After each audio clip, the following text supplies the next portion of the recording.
all we would do is back this front nut off again, pull the cable out, and the adjustment would actually be made with the back nut. Hey y'all, it's Danny with Escape Powersports, and we just threw a new shift cable in this Polaris RZR 800, so now it's time to adjust it. If you need to see how to replace the shift cable on your RZR, check for a link in the description. Anyway, let's get right into the adjustment on the shift cable for your Polaris RZR 800. So the Polaris service manual states the symptoms that might require an adjustment are as follows. Excessive gear noise or ratcheting sound on deceleration, no all-wheel drive or gear indicator on the dash, inability to engage gear, or gear selector moving out of the desired range. But I find the most common time to adjust is when the machine won't immediately indicate on the dash which gear you're in, or if it goes smoothly into low and high but not all the way up into park, or vice versa. Alright y'all, the first step is to head to the rear driver's side of the machine and locate the two adjusting nuts, and they can be accessed from just in front of the rear tire. You should see the two adjusting nuts holding the shift cable to the bracket, just in front of the rubber boot on the shift cable.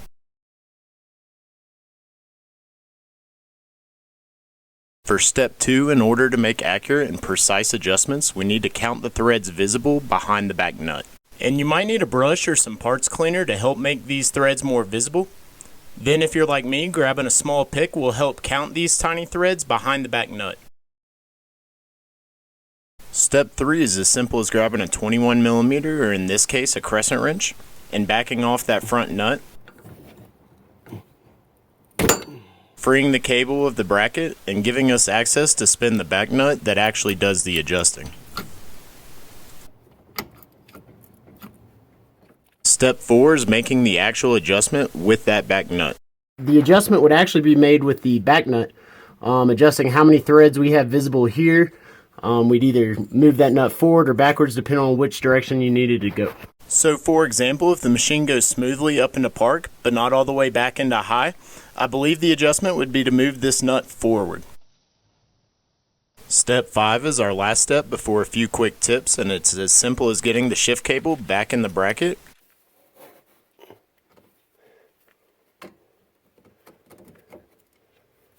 and retightening the front nut.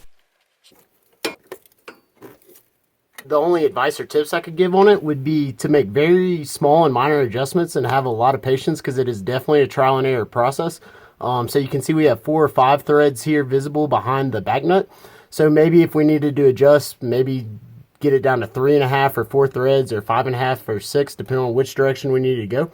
Anyway, I did buy the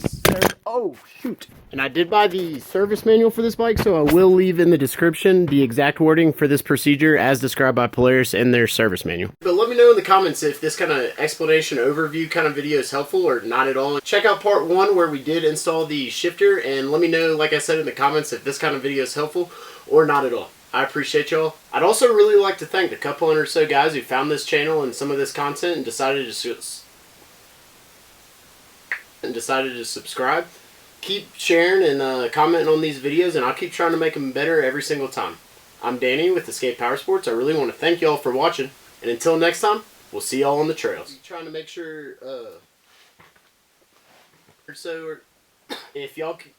so now it's time to, so since we, fuck man.